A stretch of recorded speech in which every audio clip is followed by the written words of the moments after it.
Please rise for the Pledge of Allegiance. I pledge allegiance to the flag of the United States of America and to the republic which stands, one nation, under God, indivisible, with liberty and justice for all.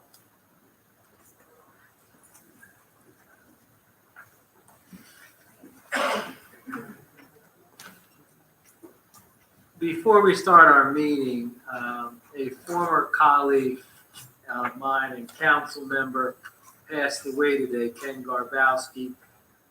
He served from 2007 to 2011 and served on the Gloucester Township Municipal Utilities Authority. Was still current commissioner. So if you can keep Mr. Garbowski and his family in your prayers, I would appreciate it. This regular meeting of the Township Council is being held in accordance with the schedule of the meetings of the Township Council established and adopted by the Township Council, which schedule designated the time, date, and place of this meeting. Adequate public notice of this meeting has been provided pursuant to the provisions of the Open Public Meetings Act. We are using electronic amplifying and recording device in order to obtain a clear and audible record, and request all those wishing to speak be recognized and state your name and address directly into the microphone. The recording device will be so utilized by the Township Clerk's Office for the preparation of minutes and shall be the official record of the Township Council meeting. Madam Clerk, may I have the roll call, please? Mr. Hutchison? He is running late. Mr. Owens? Present. Mrs. Stubbs? She is feeling ill. Mrs. Winters? Here. Mr. Mignon? Here. Mrs. Strato? Here. Mr. Mercado? Present. Mr. Parliament? Here. Mr. Cardis? Here. Mr. Lechner? Here. Lieutenant Gittens? Here. Mr. Chadwick? Here. We'll now have our first public portion. This is for agenda items only. Anyone addressing council may speak one time. Once all those wishing to address council have had their turn, they may address council a second time, only if it adds to what was said earlier, not repeating earlier statements. Each speaker is entitled to 3 minutes with a maximum for the entire duration of the public portion of 15 minutes. Is there anyone that would like to speak on any of the agenda items? Mr. Polidoro.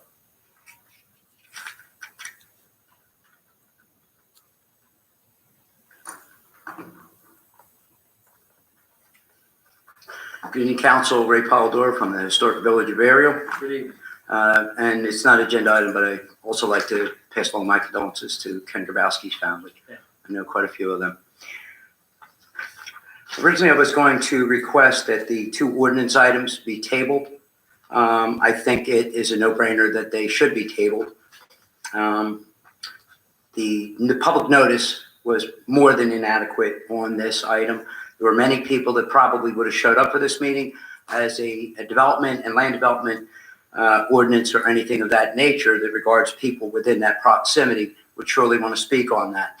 Having the agenda appear on the same business day, if not on a Sunday, before an item comes up before, those folks had no way of knowing that that item would appear, regardless to what was previously done. If it did not appear, they didn't see it, they don't know that it's happening.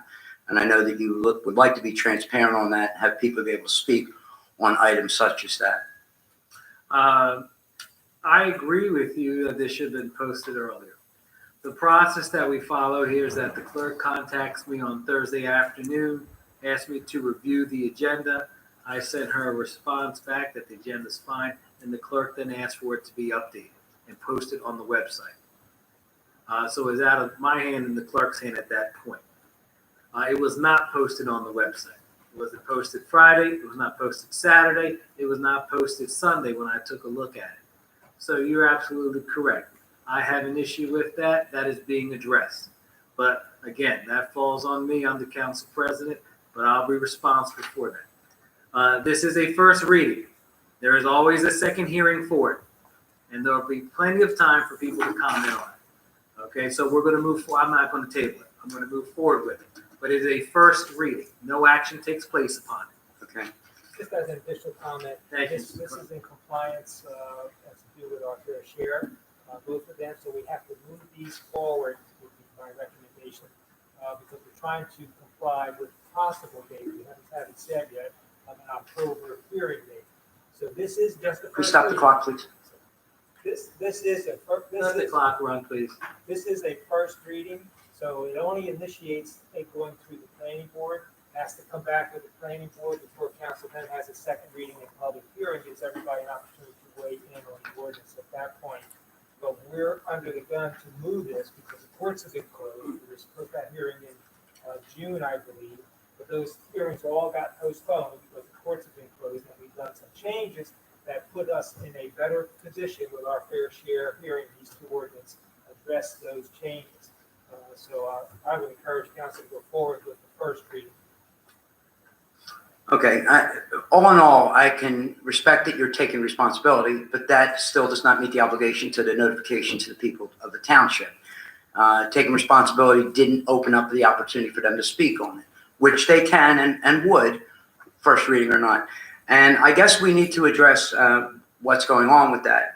I am familiar with the process. I've been a part of it, and participating for a long time.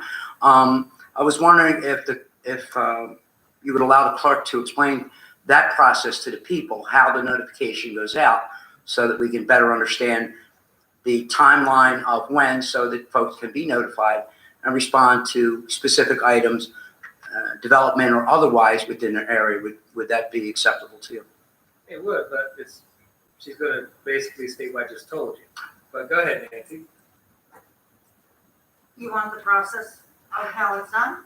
Yeah, I mean, Okay, I send it to the council president once it's complete, and once he gets back to me and states that everything is okay with him, I forward it to Updates, which is the website for updating for the Gloucester Township website, and they usually post it Thursday night or Friday at the latest. In this instance, it was sent at 4:41 on Thursday, July 9th, and the request was put in to post it. It was sent again at 4:44 to make sure it was put up as soon as possible, and it was brought to my attention on Sunday that it was not on the website. okay, is this an in-house, the people, IT, would it be IT people or internet service? No. Is that in-house? Is it somebody that we pay to do this? Yes. And they're aware of the importance of an agenda and the timing of that? Yes. And what do they I'm do? aware of the importance of it today. What do they do? What is their line of business? What do they do for a living? They host our website and make updates for us. We're paying them and finding this is adequate? It's not the first time that it's happened. In my dealings with the municipal clerk, she's always been very quick, efficient, and taking care of all business. If the people we're paying to put this stuff up are not doing it in a timely fashion, I think maybe other time to look for somebody else where they need to brush up on what their responsibilities are. It makes a bad situation for this. People should have been able to speak on this, and if it was up on the website, I think that would be appropriate. Maybe they should look for another line of work and we find somebody that does it in a timely fashion. Thank you. The conversation took place with them via the business administrator. Spoke with them this morning, and they did abundantly clear. We were unhappy. This cannot happen. May I make one more comment? Procedurally, I'm sure you're aware of it, maybe members of the public that are not aware. When an ordinance has to go through a first reading and second reading, first reading is just an introduction. Procedurally, by statute, there's not necessarily a public hearing. Anyone that comes before council that wants to address an ordinance on first reading, council president or members of council can say, hold your comments to the public hearing so you preserve the integrity of a public hearing that's by statute required at second reading. The first reading is just to get it on the agenda and have it go through either, if it's an ordinance not planning related, but if this one is planning board related, it has to go to the planning board. So procedurally, if public is not being denied an opportunity, because at first reading on this type of ordinance, there is no public hearing. And council president or members of council, to preserve the integrity of a public hearing and ask the public to reserve their comments for the official hearing, that's when the merits are addressed on the ordinance as far as the public is concerned and as far as council members are concerned. And understood, and I'll finish up by saying this because I know my time is up. One of the things that I enjoy is my relationship with my local government. It allows me to have conversations. Sometimes they say things that make you think, and maybe I've got a good idea once in a while. Maybe I just need to challenge you. that the fact that it's got the first time reading, it has an opportunity for a second reading where the debate can begin on that, allow the public a little more credit to bring something up on that subject matter so that when you do have a second reading, you have now taken their input, who we have a lot to do with all that go on in the township. We have that input, and it gives you something to think about as a body for that next conversation. And maybe you find something you want to brush up or tweak on that, and the second reading becomes maybe a little bit, something moves on it that's helpful for both parties, both our government and our residents. I know I've used up my time. Thank you. Thank you. Thank you, Rick. Is there anyone else? Mr. Krug?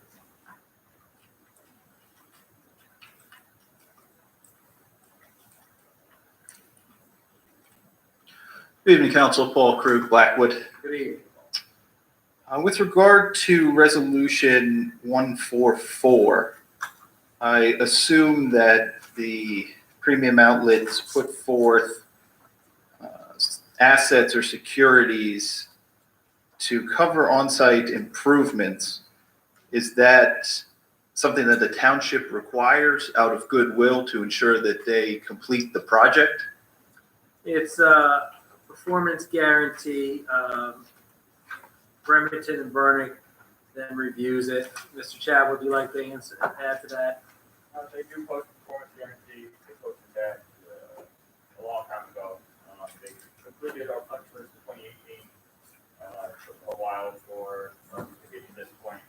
And usually they post a maintenance guarantee to cover all the improvements since they're just on site. They just meet the responsibilities that we put on there. And like I said, they did cover all of our punch list stuff.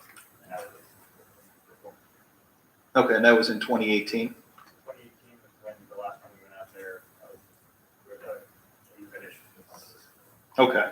And it looks like one of the things potentially that held this up was storm drainage, which I know I saw work being done on that storm drain in question months ago. Maybe it was even late last year. But I know since then that pond no longer holds water and it's overgrown. It was never intended to be a retention basin. It was only the basin itself was supposed to drain, so they did the work in order to allow it to drain. Okay. And at one point, the assumption of that work was RVE and Gloucester Township, but now they've assumed responsibility for that? RVE inspects everything that's done on the project. More specifically, we're worried about things in the public right of way, but we do inspect stormwater drainage on site and everything. Will that continue? Now that the project is complete, Okay. as far as the project's concerned, Was there a reason that storm drainage system needed to be redone? It wasn't working properly? it was never intended to retain water. It was not supposed to be a pond. Oh, so it wasn't draining properly. So that was, okay, that was the drainage fix. Got it. As far as the maintenance period and I guess the maintenance guarantee is concerned, can you explain what that entails? The performance guarantee, the maintenance guarantee is 50% of whatever the performance guarantee the bond was. That goes into effect after the performance guarantee is released usually, but like I said, and then it is in effect for I believe 2 years from that date. In this case, like we said, the project's been complete since 2018. They requested a waiver of that maintenance and we accepted it. Okay, and maintenance is upkeep of that property? It's in case the developer put belly up to preserve the project so that it has to do improvements if anything were to go wrong. Over the 2-year period. So if they're well beyond the 2-year period, and it's only on-site, it's not public stuff, it's not appropriate to do the release, and they take full responsibility. I think they transmitted full comments letter to that effect, indicating they'll take full responsibility for all their on-site issues. Okay. All right, thank you for the explanation. Council President, will we get a summary of the two ordinances this evening? Yeah, What they entail? absolutely. Okay. I'll go ahead and just listen during that then, but I did want additional details on those when we get there if possible. So thank you. Thank you. Is there anyone else? Yes, sir. Mr. Eustace, I drew a blank for a second. Sorry. Sorry. I'll borrow money off you later. You won't know how to get it back. Just one question. You said there's a process with this ordinance. Could you explain the process to me just so I know how it goes? So, as Mr. Farmer had indicated, this goes on the agenda. It's an introduction. During that introduction period, it's a first reading. No action takes place upon it other than we're accepting that it's being introduced. At the second reading of it, there is a public hearing. There's no time limit on it. Anyone who'd like to speak on that particular ordinance, they'll speak on that ordinance. And then the vote takes place. After that, is it 20 days or 20 days after it's adopted? Voted on, and then 20 days after the meeting, it's formally adopted. And what is it doing? The summary that he's asking for, what is actually going to happen with this ordinance? What's that? I don't think the estoppel period is declares everything not financial. So if it's financial in nature, there's the 20-day estoppel. So something like this, once it's adopted, it's adopted. So there is a 10-day period for the mayor to amend it, reject it, finalize it, that kind of stuff. So Bill, when I talk about when I introduce the ordinance, I give a summary, basically what's the intent of it. So I'll give that before I introduce the ordinance. So has this been through the planning board already, and then it comes to here, or it kind of goes from here to the planning board? This was overlay district.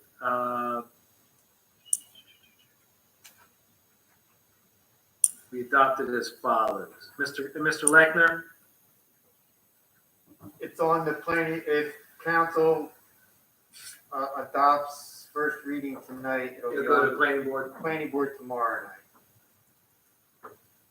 So the people that didn't know about it tonight may not know about it at the planning board tomorrow. It's not a public hearing at the planning board. But it gives us what's going on over there, right? Is this a rezone? Is that a pertinent question? The ordinance describes what's going on. All right, I'll sit down and listen. Thanks. Thank you, Mr. Eustace. Gentleman in the back, I saw your hand up. I know what you're going to say. Okay, so we'll close, Ray, we're done with the public portion. Ordinance first reading. Ordinance 0-20-07, ordinance of the Township of Gloucester, County of Camden, State of New Jersey, amending ordinance 0-03-03, land development adopting a Little Pond overlay zoning district for block 20601, lot 4, Gloucester Township, Camden County, New Jersey. This overlay district, the specific intent is to provide mixed-use development, meaning there's a mix of commercial and residential. So the frontage along Choose Landing Road, there'll be a minimum of 23,000 square feet of single-story commercial. And the permitted uses in this overlay district are residential townhouses. It says townhouses, but townhomes. Mr. Leck, is there anything else that you want to add to that? No, not at this time. All right. I entertain a motion. I'll make that motion to introduce. Is there a second? I'll second. On the question. Roll call, please. Mr. Hutchinson? Yes. Mr. Allen? Yes. Mrs. Winters? Yes. Mr. Mignon? Yes. Mrs. Estrada? Yes. Mr. Mercado? Yes, just a reminder, and Mr. Leckner, correct me if I'm wrong, this particular developer in the past had other types of housing that he had envisioned for that particular area. Is that correct? Yes, that's correct. He's, was before the zoning board of adjustment for apartments, which was denied. Okay. Mr. Lechner, is there any way you can approach the microphone because it's really hard for me to hear? And for those individuals, Okay, but sorry? I'm concerned that people were at the microphone without their masks on. Oh, okay, all right, not a problem. So as long as you can hear me from this distance. Okay. So they were before the board, for those others that didn't hear you, they were before the board asking for apartments, and the board denied their application to zoning board. Yes. I mean, that's general. I'd have to look at the application to recall the exact number of units. And there was no commercial element for the front. I do not recall that. Okay. Thank you. Next is ordinance 0-20-08, ordinance of the Township of Gloucester, County of Camden, State of New Jersey, adopting the Lakeland Area Redevelopment Plan, Phase 3 of the Lakeland Redevelopment Area for the entirety of Block 12302, Lot 1.06. This T&M Associates is a township redevelopment consultant, and they completed a redevelopment plan titled Lakeland Area Redevelopment Plan.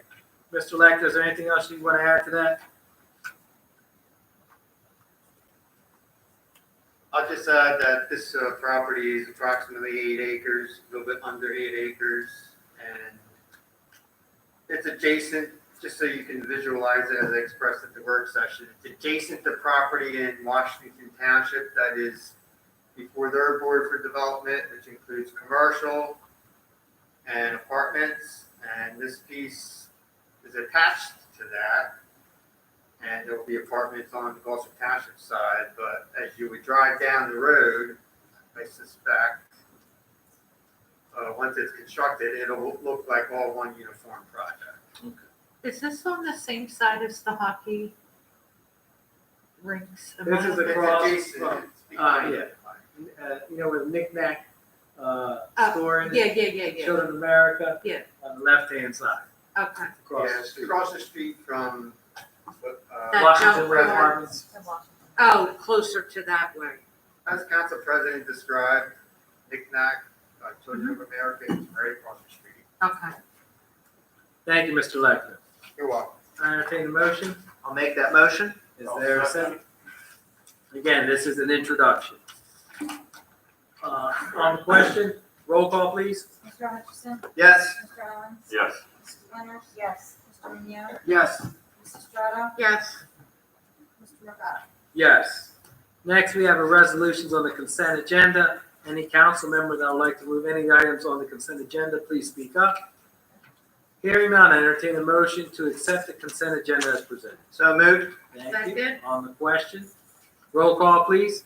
Mr. Hutchison? Yes. Mr. Owens? I have to abstain from one item on R 2006-137. Item number 20-02950. All the invoices that are listed under that, and yes to everything else on that resolution and all consent agenda.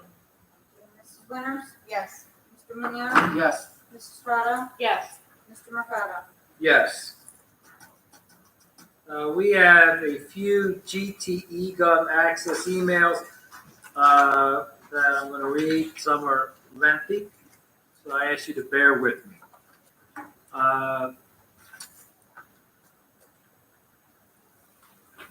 This is from Denise Coyne. Bear with me. 1060 Choose Landing Road, Laurel Springs. The March 5th, 2018 agreement between the township and the Fair Share Housing Center states the township's market to affordable plan included a neighborhood rehabilitation program administered by the Gloucester Township Housing Authority, which involved apartments in large rental developments and the acquisition of and rehabilitation of abandoned homes. It was to provide 154 units of affordable housing. A patch article from April 2019 stated 159 rehabilitated homes were under consideration to be used. My questions are, is there currently contract, I'm reading it verbatim, contract between the Township of Gloucester and the Housing Authority for the administration of this program? Per Dave Carlmere, our solicitor, is not a contract. Instead, the township adopted an ordinance naming the Housing Authority to provide program administration for the market to affordable neighborhood rehabilitation program. If not, was there a contract in the past and when did it end? The answer is the previous answer. Was money ever paid to the housing authority? If so, how much? Yes, the township has reimbursed the housing authority for administration services associated with the Market to Affordable Neighborhood Rehabilitation Program. At this time, I do not have the dollar amount, but I can obtain that, provide that along with Mr. Carter's to Ms. Coyne. Did the housing authority identify abandoned properties and prepare a list of market rate apartments for participation in the program? If not, did someone else? If so, who? If Gloucester Township Housing Authority is no longer managing the program, who is? The housing authority, in conjunction with the township, is in the process of identifying properties that may qualify for the Market to Affordable Neighborhood Rehab Program. No properties have been formally identified to date. The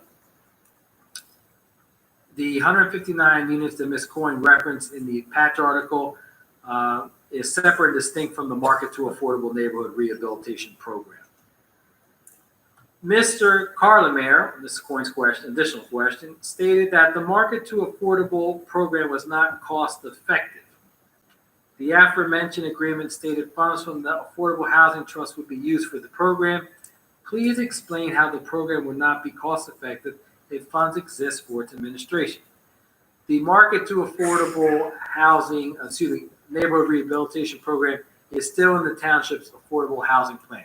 As the township, we're obligated to have a certain amount of units available for affordable housing. It was determined that it would be more prudent for the township to amend the plan to allow for additional housing, inclusionary zoning by adopted ordinances, than to rely solely on the Market to Affordable Neighborhood Rehab Program. Ms. Coyne has additional questions. Bear with me, folks. When was the decision made to replace the Market to Affordable program with Lakeland Phase 3? Who made it, and what is the plan for the abandoned homes now? The Market to Affordable Neighborhood Rehab Program is still in the Township Affordable Housing Plan. It means that the adopting zone to allow inclusion of affordable housing in the Lakeland Phase 2 redevelopment plan. It was adopted, if that's what she means, it was adopted per the ordinance on March 9th, 2019. Will any of the properties in the Lakeland redevelopment area be managed by the housing authority? At this time, it's unknown. There's always a possibility. At the August 5th, 2019 council workshop meeting, Mr. Lechner stated the land for Lakeland Phase 3 was purchased from the county. Did the township purchase it, and if so, what was the purchase price? No, Phase 3 land was, I have never purchased by the township. The last question. Please identify where the township's annual reporting of the Affordable Housing Trust Fund activity and plan implementation status reports are located on the township's website. It's currently not on the website, but they are available upon request to any individual. Thank you, Ms. Coyne, for your questions.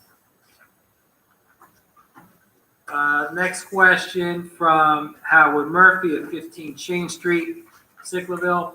Was the Wawa approved for aerial across from the firehouse? The zoning board did not have the proper amount of members for a quorum, so it was not approved. It was not, no action could take place at the meeting this past week.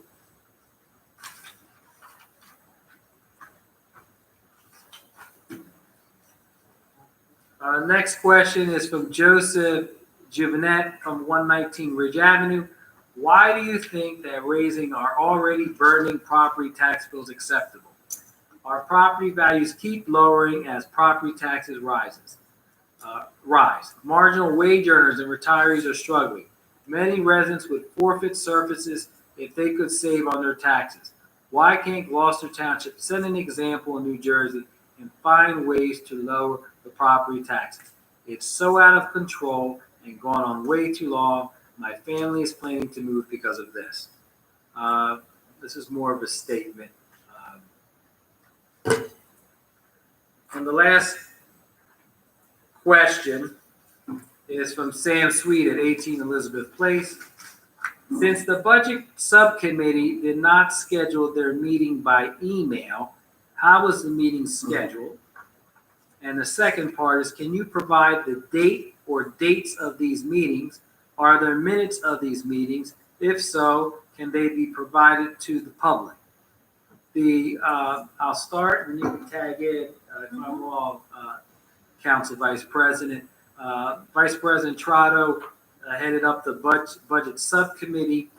At the May 27th meeting, I had asked Mrs. Trotto to head up a subcommittee. Those individuals were Mr. Mignon, Mrs. Stubbs, and Mrs. Trotto. It is my understanding they communicated with Mr. Cardis. They contacted him to schedule a meeting. I am aware that they did not do this by email, so most likely I'm under the impression you contacted them by phone, communicated him in the hallway. I know you had a conversation out in the hallway after one of our meetings. Actually, all the May meetings that we were at, there was conversation after those meetings of us setting up additional meetings. Okay. Can you provide the date or dates of these meetings? Are there minutes of these meetings? If so, can they be provided to the public? The subcommittee, the formal subcommittee met with Mr. Cardis on June 1st at 4:30 here in Council Chambers. I understand that Mr. Sweet does not believe that there was a meeting that was held. And he made a request to see if there's emails to schedule that meeting. There were cars in the parking lot, Mr. Mignon's vehicle, Mrs. Stubbs' vehicle, Mrs. Trotto's vehicle, and they met with Mr. Cardis here in Council Chambers. And I'm willing, and I'll speak to the chief about it, there's a surveillance camera that's always in the parking lot, and they could see any car that enters into the parking lot and who enters into the building. We have video also in the building.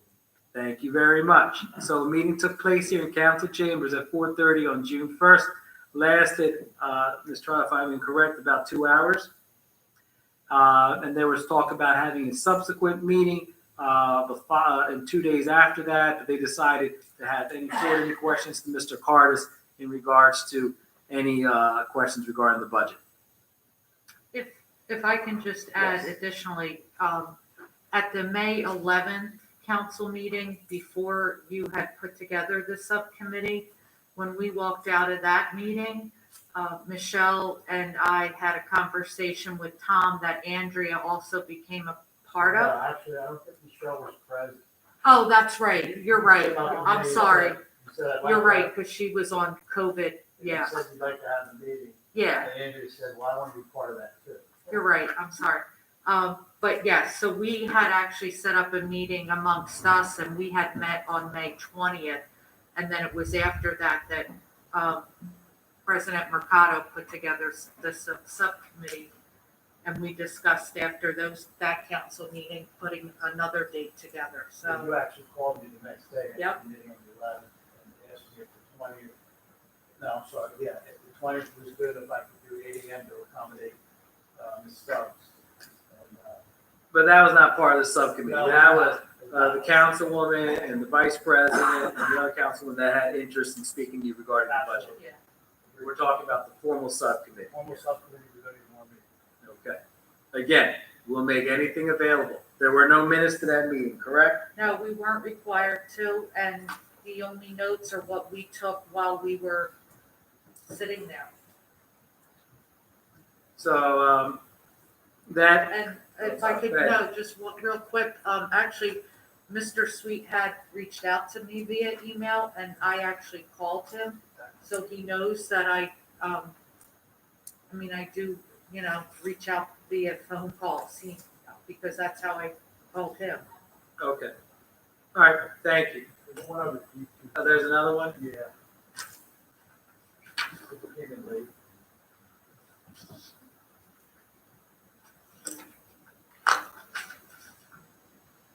All right, it came in late. All right, I'm going to do this on the fly. This is from Terry Fretz, 85 Cherry Circle, Blackwood, New Jersey.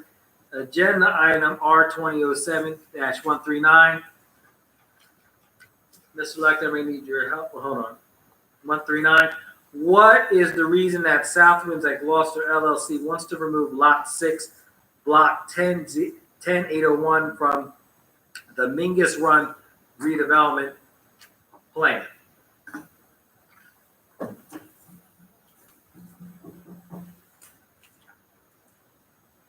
Lot 6 is still in the Mingus Run redevelopment plan. It's just not part of the South Winds project anymore. Okay. Sounds good to me. Okay. Why was the agenda for tonight's meeting not posted until Sunday afternoon? That, Ms. Fretz, I provided an explanation at the beginning of the meeting. It is my hope that that will not happen again. Myself and the clerk work very closely to make sure that we have our agenda prepared and ready to be posted. And that did not take place when it was sent out to have it posted on our website. Again, I take responsibility for that, and I will assure you that we will not have the delay that we had again. 3, since employees are working in the municipal offices during the week, why do all the recordings state that the building is closed and then does not give you access to talk to a live person? Mr. Carson, as our administrator, would you like to answer that? First, the building is in fact closed to the public and remains closed to the public. The only access is through the drive-through window, which we do collect taxes, and we have a drop box out front that they can put documents in to pick up for construction code or for the planning zoning, so on and so forth. What was the second part of it? That the recording states that the building is closed and does not give you access to talk to a live person. No, we have the live person on there, I believe every day now. So if someone is calling, let's say, the construction office, we have our employees working, everyone has returned, Yes. then someone will be answering the phone there at the construction office. Okay. And that'll come through the main. Can you look into what, she says it doesn't give you access, I guess the pound out to 0 for an operator? You can do that, and you can either go 0 to the operator, or you can wait until the message gets to that particular department and hit on that button. Okay. Communication. All right, we'll try that. We'll try it this tomorrow morning. Okay, let's see if it works. And thank you. That concludes our eGov access emails. For those that are new, the reason for people who can't attend, they send an email in and we answer their questions for them. Our next is our public portion. This is for any item that public that chooses to address Township Council. Anyone addressing council may speak one time. Once all those wishing to address council have had their turns, they may address council a second time, only if it adds to what was said earlier, not repeating earlier statements. Each speaker is entitled to 5 minutes, and there is a maximum of 30 minutes for our public portion. Is there anyone that wishes to speak during the public portion? Mr. Pomodoro.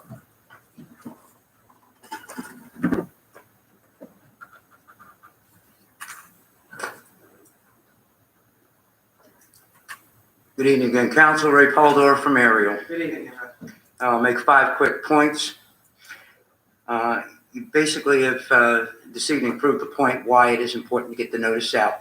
According to your own GT info agenda, you basically have always wanted to have that information out 4 days prior to a council meeting, says so on the website. That being the case, and why people should be notified and how helpful that is, and great, appreciate it, Mr. Colomere, is that these are more than just important items. Some questions were asked via the eCov that you did not and could not answer. Some of those questions that were unanswered were to the responsibility of another entity within our township, that being the Housing Authority. How much money exchange hands between the township and the Housing Authority? Those important questions regarding who's doing what, and how much money is being spent, how much is being transferred, and all while that is going on, while this is going on in people's immediate area. Not that they have a problem with houses being moved in, but it's a concern. What's going to be around you? How is your environment changing? And people came to Gloucester Township to have a better life, to which we all try to aspire to do. And it would be nice for that transparency. My question is going to be simple. It's not in any way targeted. As the conversation had, and the question was asked earlier about Wawa and the prospects of another Wawa, there seems to be a lot of Wawas in the southern end of town. In all the locations that Gloucester Township accommodates Wawa, has just about all the new super Wawas received an abatement? I've seen a good plenty. I can't say all of them, but most likely they've applied for abatements. Okay. Royal Farms came to Gloucester Township. Did they ask for, or did they receive an abatement? I don't recall. I can follow up on that. The answer. You know the answer? You're asking me a question, you know the answer? I'm watching Mr. Cardis respond. Oh, okay. I just figured it out. I'll find out for you. Okay. And with regard to, and I ran out of time, I did want to ask this. The company responsible for not getting the agenda out on time that we pay to do that, what's the name of that company? Mr. Carter? Does anybody on council know who we're paying to do our internet, get our stuff out? And I know the fellow that we sent it to, because when I have to do things for Martin Luther King Day, for our Halloween Day, I go through Regina Caristo, who's our Director of Marketing Communications, and she works through, the guy's name's Roger. that's an email sent to somebody personal? Excuse me? When you're posting the agenda, you're sending it to somebody personal, or you send it to a company? It's a company. What's- But it says updates. That's how the email goes. Correct, Nancy? It says updates. There's no name of a company recognizable on that, because if I send an email to Updates updates, at Gloucester Township. That's what it says. and we don't know the name of the company that we pay, Mr. Cards? I can look it up. I do the same thing. I do updates at glocwp.com. It's an email okay. to the company specifically for our website. It'd be nice to know who this is that's dropping the ball. And my last item, and I saved this for last for a reason, I've been coming to council meetings for a lot of years, so we've had our differences, and I usually overlook arrogance. And I had asked to speak another time, the first public portion, to which your response, I believe, was arrogant and not allowing me to come back up to speak. The point that I needed to make is that those that are watching this on the live stream didn't hear a word and could not hear a word that the folks at the table, Mr. Chadwell, were speaking when they were responding to something that they apparently find very important. I was wishing to come back up just to notify you that those watching on the live stream could not hear. And according to the time on my very dependable smartphone, the 15-minute had not expired, and we could have gotten it, and I wish you would have been a little bit more considerate. Mr. Polidoro, I'll address that. You were up here on the mic for 8 minutes. When you talk about consideration, there are people who have never spoken at our council meetings, and you're aware of that. But you come up here, and you'll come up multiple times, and I've asked people in the past to be considerate of their neighbors that may want to speak. But you come up here, you're spending your time now calling me arrogant, or there was a level of arrogance from me. Very In the good. past, and you've called me many things over the years, and that's fine, but many years, and you've told me over times that I control the meeting and I have the gavel, and you've asked me to use it in the past. So, I run the meeting. Would you bring up The council president, sir, and your time, the 15-minute time period had expired. You monopolized more than half of that 15-minute time period. So thank you, and thank you for your concern that people cannot be heard. We'll make sure we adjust the mics, and we'll speak loud. Thank you very much. Well done. Is there anyone else? Mr. Kruger. Followed by the gentleman in the back. Good evening again, Council. Paul Krug. Just with regard to the agenda going out and the company behind, who's to post that, is there an SLA, service level agreement, with that company that they're being held to as far as these standards are concerned? Mr. Cardis? I would have to look into that. Okay, I'm familiar with federal government contracting, and I know that a lot of times written into those contracts are service level agreements. For things like infrastructure, that means it has to be up 99.9% of the time. Otherwise, deductions can be made from payment in order to ensure that the company keeps those SLAs. Maybe something to look into. Forgot to mention at the beginning of this, a night filled with questions with the budget meetings and such. Just haven't got into these, but I'll ask for some leniency and time if you don't mind. Would like to get these in. Well, again, I'd like clarifying you, before you continue, again, there are people that may want to speak. There's a gentleman that's behind you as well. So I ask you to be Certainly. considerate of your time.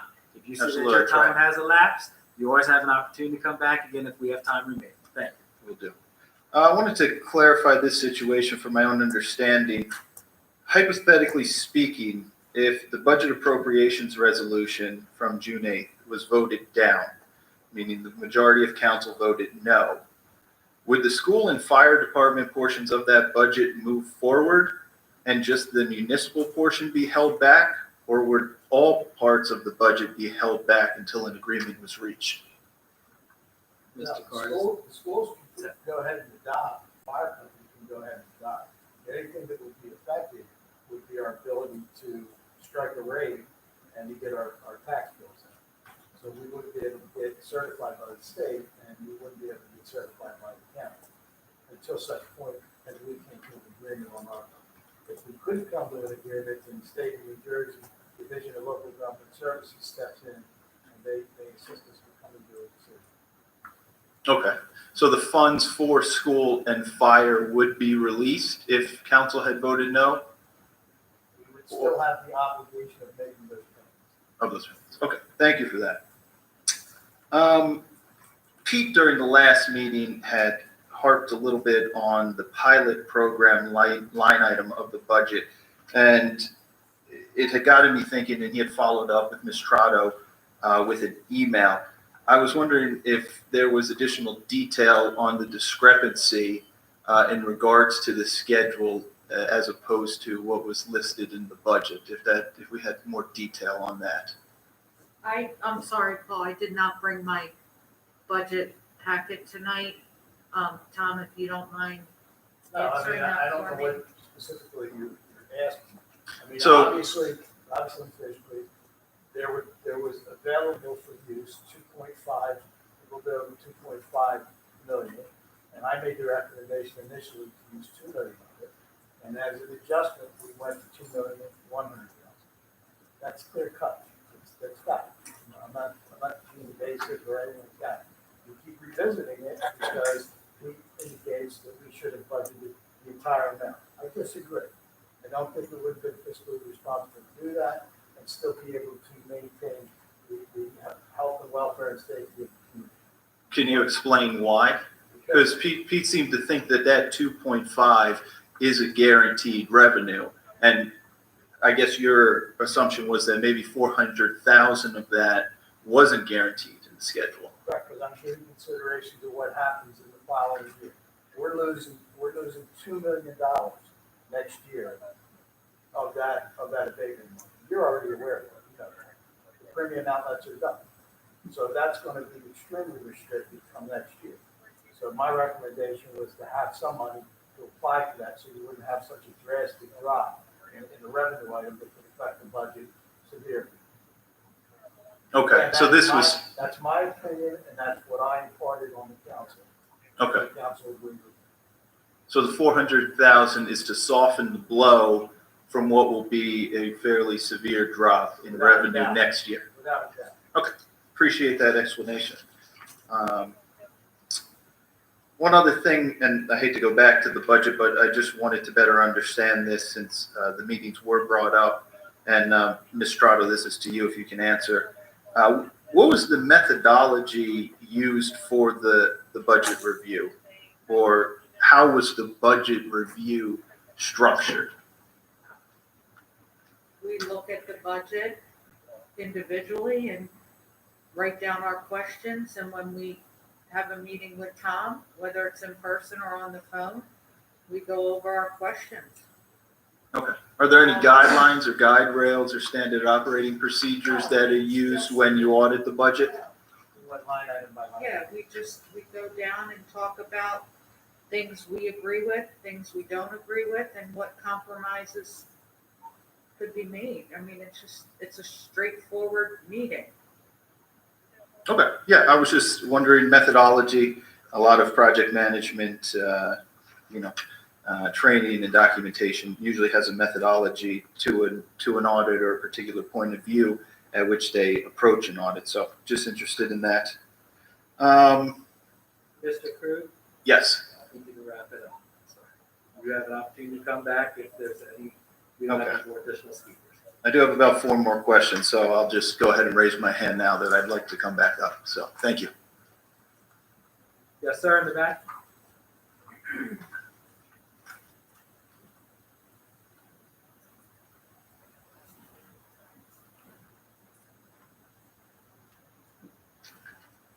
You guys hear me? Excuse me? Can you hear me? Yes. Yes, give me your name and address, please. My name is Gary Marion. My address is 59 Mayflower Drive, Sicklerville, New Jersey. Good evening, Gary. Good evening. I just wanted to ask, I was looking at the, a lot of resolutions for affordable housing. If, 'cause I'm pretty much being priced out of my house at the moment. If you're gonna make housing affordable for people who don't own houses here, how you guys gonna make it affordable for guys? I had my house built 22 years ago. And at this point, my property taxes are $25 less than my house payment. I paid almost $85,000 in property tax over the last 10 years. You guys have a plan or some kind of resolution or some kind of brainstorming to reduce the residents' property taxes here? That's one of the main questions I have. And excuse my ignorance, I don't know if it's out of place for this meeting, I don't know. But it's become a real heavy load on my wife and my shoulders to pay as much as we pay. We're paying for our house twice, but paying for it once. We're paying for it twice, but paying for it once. And it's just it's become a real burden. And I don't want anybody to tell me I should move and sell my house and find someone to afford it. When I had my house built, my wife didn't work. We made sure to buy a house we could afford on one income. And now it's just, my kids are grown, but it's still overburdening because of how much we have to pay. And all the businesses that we see in Gloucester Township, are those guys absorbing any of the tax burden? Because we see more and more businesses, but my property taxes is still steady going up and not going down. Okay, well, Gary, welcome to our meeting. Thank you. It's the first time you've been here? I went to one a few years ago. I worked in North Jersey, so I just got a job local. I took early retirement, so I'm able to attend now. So, in your property tax bill, and I always talk about a pie chart, there are different entities that make up your tax bill. There's the 2 school districts, the Black Horse Pike Regional School District, which is the high school, and the Gloucester Township School District, which is K through 8. So about 53, 54 cents of each dollar is going to those 2 school districts. Of that dollar that you pay, each dollar that you pay, there's about 20 cents, 21 cents that goes to the county. So the county, the roads, county college, or you're paying for the Gannett County Police Department. Anything that is county related, that's where your 21 or 20 cents goes towards. You also pay towards a fire district, Mayflower. Okay, so that's off. Mayfair Fells off Johnson Road. Off Johnson Road, okay. Yes, So that is, I believe, Lamb's Terrace. Lamb's Terrace, yes. Lamb's Terrace, District 5. You pay a portion of your tax bill to Lamb's Terrace, District 5. And then the last part of that, which is us, roughly about 28 cents of that dollar, 9 cents, goes to Gloucester Township. So that pays for your police. My tax is $9,800 a year. Okay, so let's round it up to 10,000. Yes, So $2,900 of that. scared to round it up that far. Okay, so $2,900 of that goes to Gloucester Township. The rest goes elsewhere. We're responsible for collecting all the taxes for the entities that I just mentioned. I want to ask another question. I looked at the bill one day, and people are already strapped for money. And how do they want to charge them 18% interest? I mean, people just don't have money like that, you know. I mean, a long time ago they probably did, but it's a tough time. So somebody should rethink the way that the taxes are structured here. Okay, that 18% interest. So we have an accelerated tax sale here. And I'm going to let our business administrator, Ms. Garza, knows it far more than I do. But let's say if you didn't pay your MUA bill, or you didn't pay your taxes on time, and we get towards the month of November, they have a right to collect an 18%. Someone could purchase that lien on that tax bill or on your MUA, your sewer bill, and charge you 18% interest. Is that set by statute? Yes. I think it is. First 1,500 is 8%, and then paying out over the So we're not able to change that penalty. There was a, I forget whether it went through the Senate or not, but there was a bill to allow that, and it was heavily opposed by, some of the organizations representing tax collectors, treasurers, league of municipalities, because there was no guidelines as to what to reduce it to, and it could very well affect your ability to collect taxes. It would have affected your cash flow, without a doubt. I know our And time just ran. I just want to ask one more thing. Well, I wanted to address your affordable housing thing. Is that Yes. fine? Unless you Yes. want to issue. Okay. So, when we were talking about affordable housing earlier in the meeting, each town is responsible to have a certain Yes. amount of affordable housing. It goes back to the Mount Laurel decision. So Mount Laurel's in Burlington County.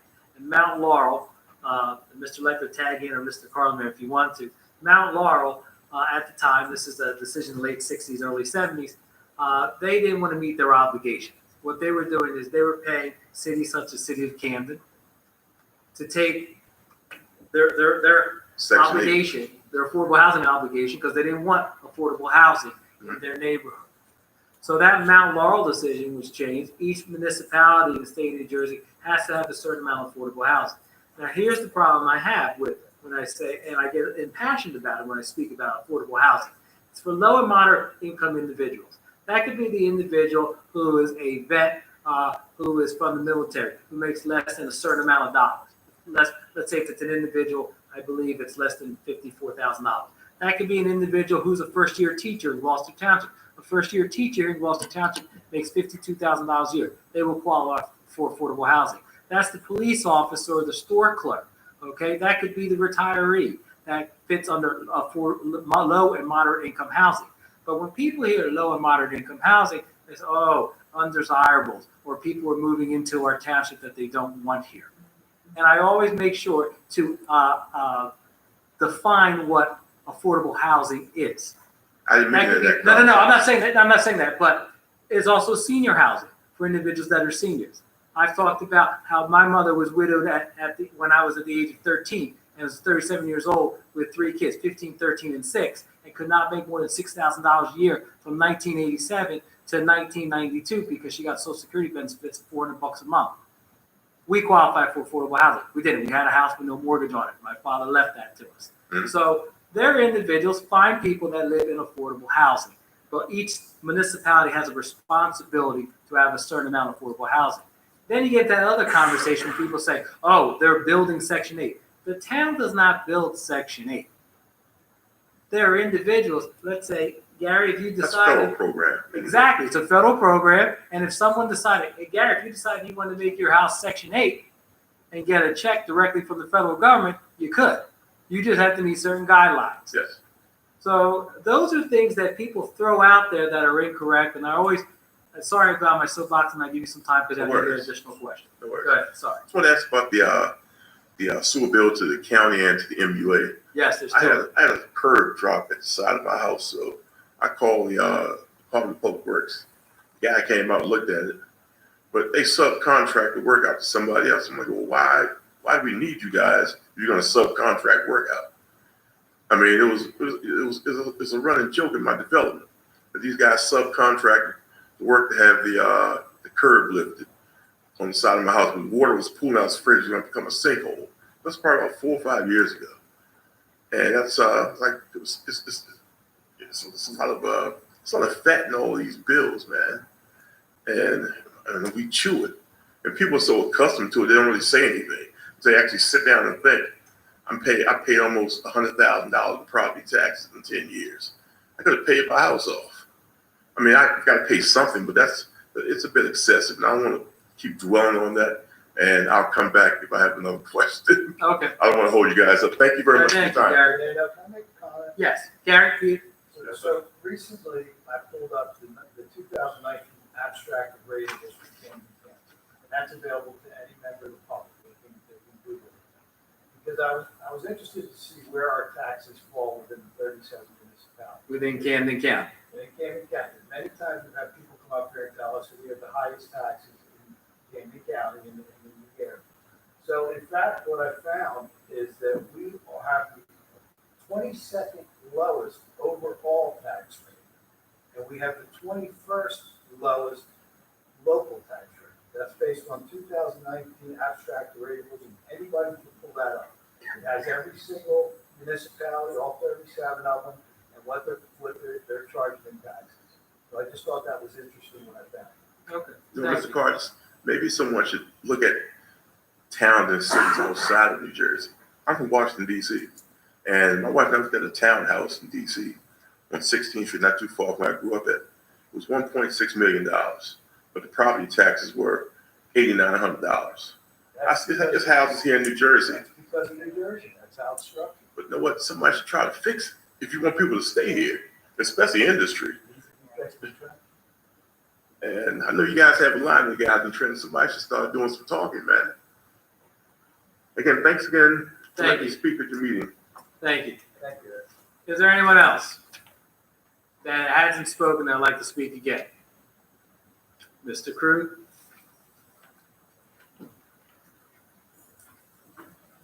And Mr. Crew will be our last speaker if there's no one else that would like to speak. Thanks for joining us tonight, Gary. Hope to see you again soon. And I have to agree with you that it is shocking when you look at your mortgage statement and your principal and interest payment is almost exactly the same as your tax payment. Having lived outside the state of New Jersey myself, best I can tell, it is a state issue, potentially county issue, all the way down to the municipality on spending and number of levels of bureaucracy involved in each of those. Just to follow up on my questions, Black Horse Pike, I went down past Runnymede, and I've been up past Washington Township lately, up towards Washington Township in Turnersville, and I noticed that the Black Horse Pike it appears resurfaced in both those areas, while Gloucester Township portion has not been. Do we have any indication as to why? I know it's a state road, but it seems like both ends of either of us have been done, but we have not. Black Horse Pike was repaved in Glendora. And that was the state? I don't know, but I'm just, State road. you're saying not in Gloucester Township. Glendora was repaved just recently. Yeah, Okay. Will that continue all the way through to I Turnersville? think that's the plan. Okay. I believe that's the plan, yeah. And it looks, I don't know if they're milling the road, like up in Runnymede, the sides aren't done. They just took out the middle strip. No, I think it's, I'll defer to Anthony, I think it's just an overlay. Yeah, no, Okay. I live in Runnymede, so I was well aware of that project. I could hear it going on. Gotcha. My house, they just the driving lane, they did not do the short. Okay. And that's what's planned for Gloucester Township as I well? believe they're gonna do that the whole way through. Okay. and save costs. They're going to sit across that way. Okay. But at least the dunk as you're riding down the street will be gone. Okay. And that's planned for this year? Do you know? I can't speak to that. Probably longer than that. Okay. All right. With regard to the demolition of the Red Apple Diner, Corsino's Auto Body, Boundary Fence, and then I believe also Liberty Auto Sales are under the same purchase in between Elaine Avenue and the Black Horse Pike. I think these were all bought by AP Construction subsidiary Black Horse Properties. Is there any indication as to what they plan to do with that? Mr. Lackner? I have no information regarding that. Mr. Cars? And No, I mean, they have a habit of just purchasing properties and cleaning them up and leaving them vacant. They were the purchaser on Freeway Golf Course. Do you know if that's going to be, they have a lot of industrial construction equipment parked there right now, dirt, steel. Is that the end purpose? Do you have any indication that that's the end purpose? I wouldn't know. I can guess that maybe they're using it just to clean the properties up, but I really couldn't tell you. Now, that was being looked at as a redevelopment area. Am I correct? I think TMM Associates was taking a look at that. Yes, Yes. that's correct.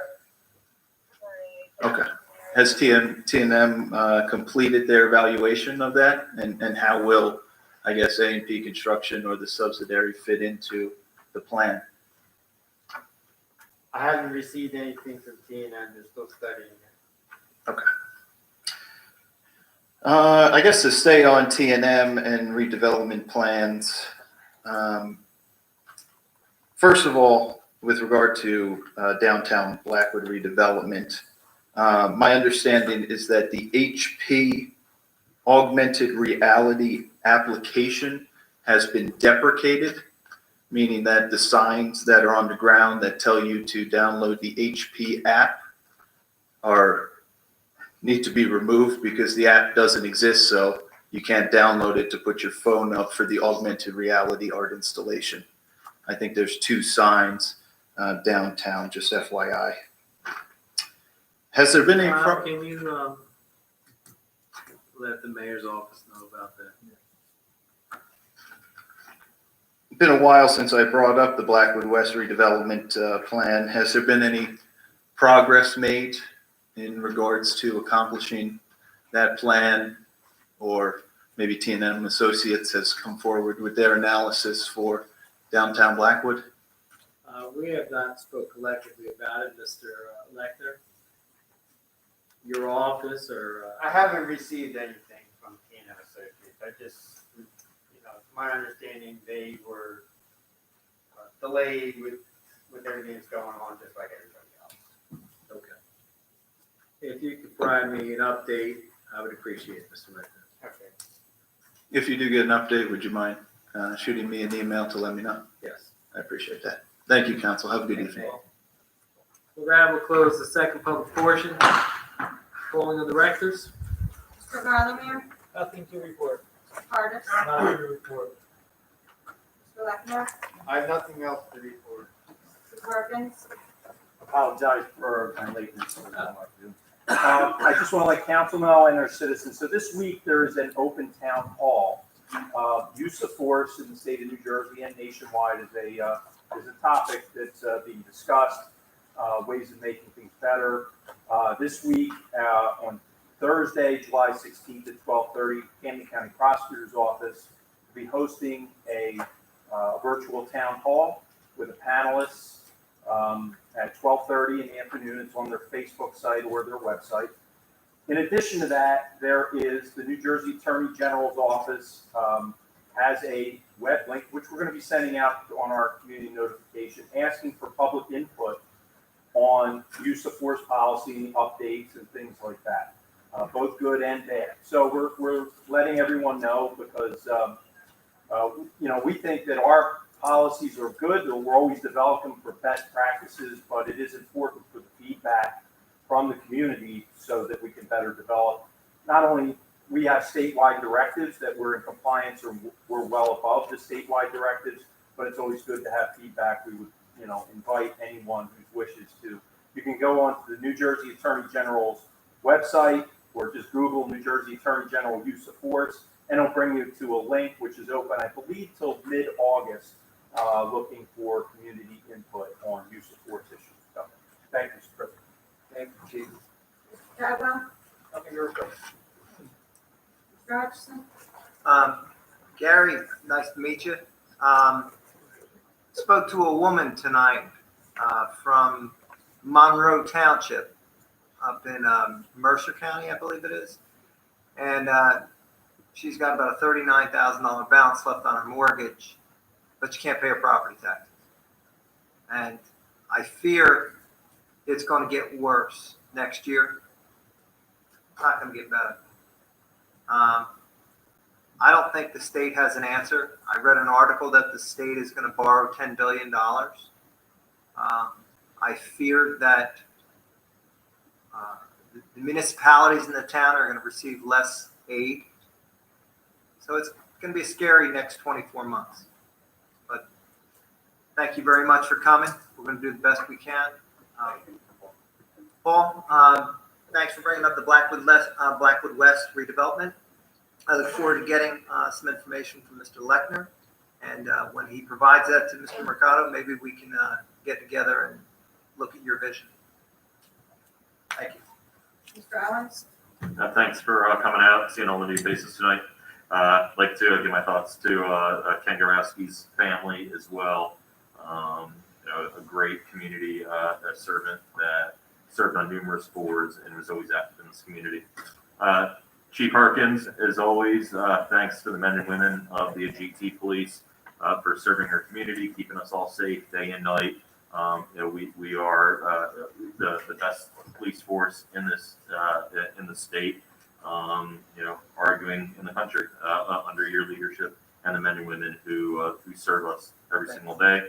One example, if anyone's friends on Facebook with the police, the level of community policing that you do, it's amazing. You guys are, in different developments, in cul-de-sacs, at parks, on streets, have the video game truck out, playing ball with the kids, and just being there for the residents.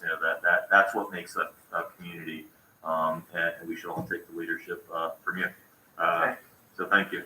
And that's it for me, surprisingly. We'll run on with a lot of it, which I'm sure all of you are happy about. So have a good evening, everyone. Mrs. Winters, I just want to thank everyone for coming out for the comments and questions. We appreciate the interaction. Chief, as always, thank you to your staff. They're doing an amazing job in the township for everyone. And I just want to remind everyone, New Jersey is doing a phenomenal job at controlling COVID-19, but we all need to continue our vigilance. We need to continue wearing masks, social distancing, decreasing gathering sizes, and be smart and be safe. You're the only one who can protect you. I had a conversation with a staff person today who was struggling with all this and the stress and anxiety of it. And the only thing I could really tell her is you are the only person who can protect you. If you choose not to wear a mask, then you're choosing to be exposed. So it is your choice, and you're the one who can protect yourself. So please do it. And that in turn protects everyone else, which helps the healthcare providers. And the healthcare providers, I can tell you, appreciate seeing everyone with masks on. Because I know when I'm at lunch and we watch the news and we see things with people without masks on, every single person has a comment. Why are they not wearing masks? At least if they're going to gather, do it safely. So please just take care of yourselves and take care of everyone else in the area. Thank you. Mr. Mignon? I thank you all for coming. Thank you for your comments and questions tonight. There was a group of guys who were really interested in high school baseball that put together a tournament up and down North and South Jersey. It's called The Last Dance. There's 222 teams that are participating in this baseball tournament. It starts tomorrow. So I want to wish our teams, Timber Creek, Highland, and Triton, good luck in this tournament, as hopefully they can represent South Jersey in the World Series of North versus South. Thank you all. Be safe. Mrs. Estrada? Thank you all for coming out. Gary, it was nice to meet you this evening, and I hope to see you again. Thank you all, and have a good week.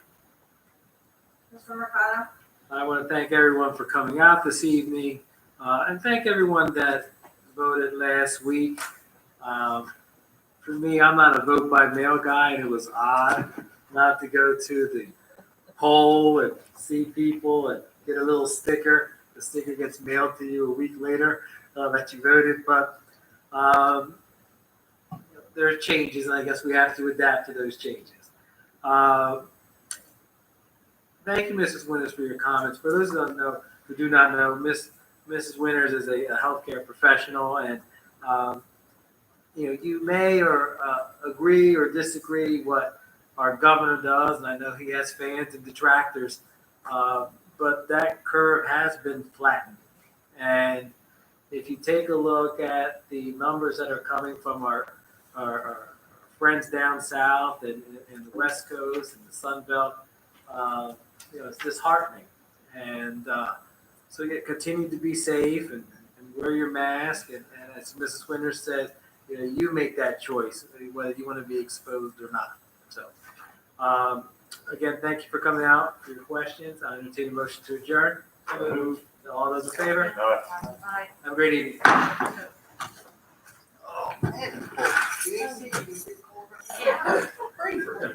Looks good.